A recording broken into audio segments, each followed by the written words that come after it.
पप्पा, आयुर्वेद म्हणजे काय? आता आयुर्वेदिक शास्त्र असतं, ते काय असतं? चांगला क्वेश्चन आहे तुझा. आयुष्याचा वेद म्हणजे आयुर्वेद. आयुर्वेद हा आपले जे वेद आहेत चार, आता अथर्ववेदाचा हा उपवेद म्हणून सांगितला जातो. आयुष्याचं शास्त्र, आयुष्य जगावं कसं, राहावं कसं, खावं काय, मानसिक ताण किती घ्यावेत, मनाचे दोष काय, शारीरिक दोष काय, या सगळ्याचा अभ्यास म्हणजे आयुर्वेदशास्त्र. आयुर्वेदाचं मेन घटक आहेत की वात, पित्त आणि कफ. ठीक आहे.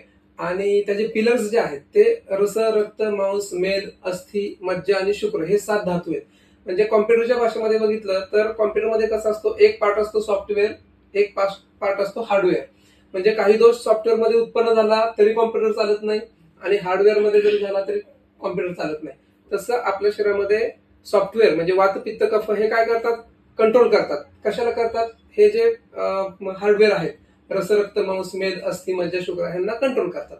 तर त्यांच्याकडनं काम करून घेतात. मी आता हे बोलतोय, हलवतोय, म्हणजे माझा हात हलतोय, हे काय करते, शरीरातला वातदोष जो आहे सॉफ्टवेअर ते काम करते तिथे. तर या दोनांचा एकत्र संयोग म्हणजे आयुर्वेद. आणि त्याचं शास्त्र, त्याच्यामध्ये बिघाड, त्यांचा अभ्यास, त्याच्यामुळे होणारे आजार, ह्या सगळ्याचा विचार, त्याच्यावरची ट्रीटमेंट म्हणजे आयुर्वेद.